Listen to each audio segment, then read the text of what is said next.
make the local government perform is not independence, because the local governments are already sufficiently independent to carry out their responsibilities. But what is lacking in local government administration is lack of professionalism. The staffs are grossly untrained, all right?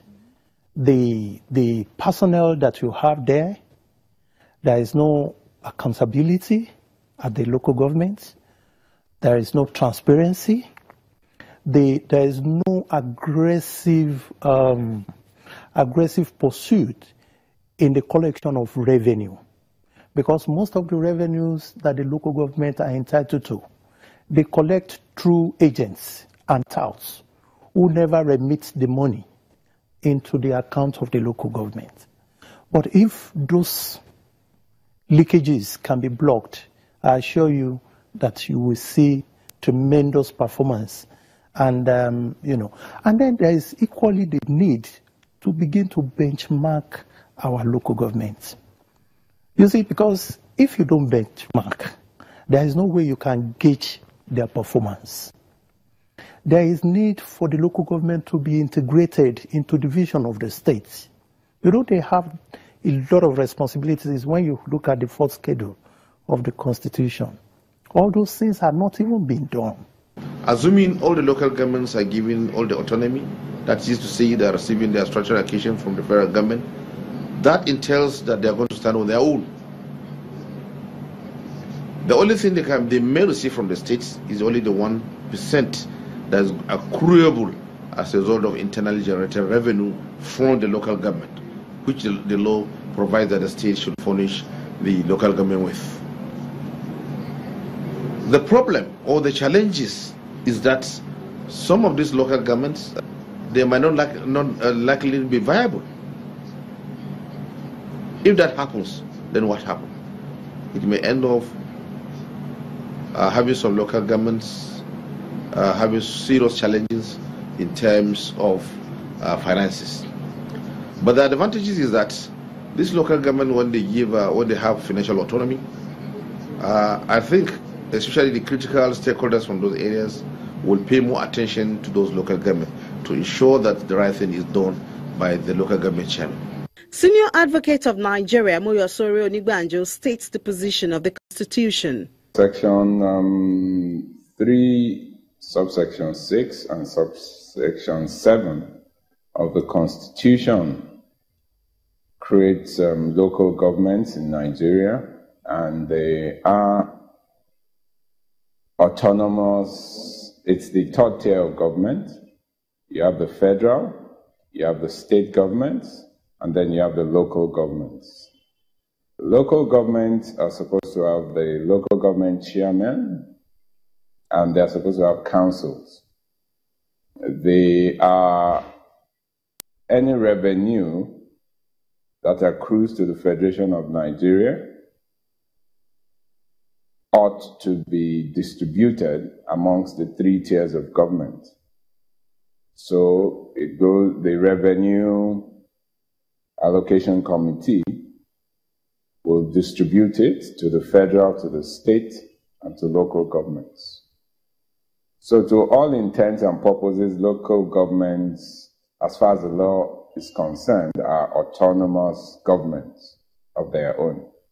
Autonomous in terms of the fact that they are to be governed or headed by democratically elected chairmen. So, it is not by appointment or by selection. So they're supposed to have elections, and this election is to result in the election of the chairman and council members. And the solution for Mr. Onigbanjo is back to the request of the National Union of Local Government Employees. I believe that when local governments are given a free hand, the revenue they generate, they're allowed to retain it. The allocation that comes from the federation, they're allowed to also use it. I'm sure that we will begin to see local government chairmen who will distinguish themselves in office. Just like we have some state governments who do well, who do their jobs. We'll begin to see it at the local government level. And the exception that we have now will begin to shrink till when we get to a stage whereby the greater percentage of local governments are working. But if you don't give them a chance, you don't give them the revenue, you don't give them the funds, they can never kick off and they will never achieve anything. And also, the current situation discourages people who really want to make a difference from running from those offices. Attached to this clamor for independence comes responsibilities. There should be an amendment to the Constitution vis-a-vis the physical federal arrangement. If there is no change to fiscal arrangement in terms of revenue allocation formula, local government system will die completely. When there are events, there are histories. And when we have history, what you do with history is you just bring it up and use it to shape your tomorrow. This that we're referring to, I cannot say we should stop referring to them because, of course, it's an experience. An experience, they say, it's the best teacher. But I want to say that, and say emphatically, that Nigerians are now coming of age. Day in, day out, we are more awoken to our responsibility. Hitherto now, you find out that anybody can do anything, nobody will question. But now people are standing up to ask questions. People are asking government questions. How have you done? How far have you done with our money? What is it you're doing? And if that is where we find ourselves now, there is no how the local government is going to be exempted. Of course, that is the grassroots government. And that is where noise will even begin to come out from the loudest. Because when you, as a local government chairman, you are elected, before you are elected, of course, there is a manifesto. There are things you want to tell them that you want to do. And they believe in you, expecting you do it. And hitherto now, you can come in, of course, we will roll them, brainwash them, sorry to use that word, and tell them, make all promises that nothing will happen, and nobody will ask questions. We are getting out of that era. We are coming into the era where people are being held for accountability, for things that they before now, we ideally just take away our faces and say, he's there, let him be, we change him at any time. So I am looking at a local government autonomy that will come, and the practitioners will be live and responsible for whatever their action is, whether directly or indirectly. So I can assure you that when the autonomy is granted and teacher salary is made the first line charge, do you know the implication of that?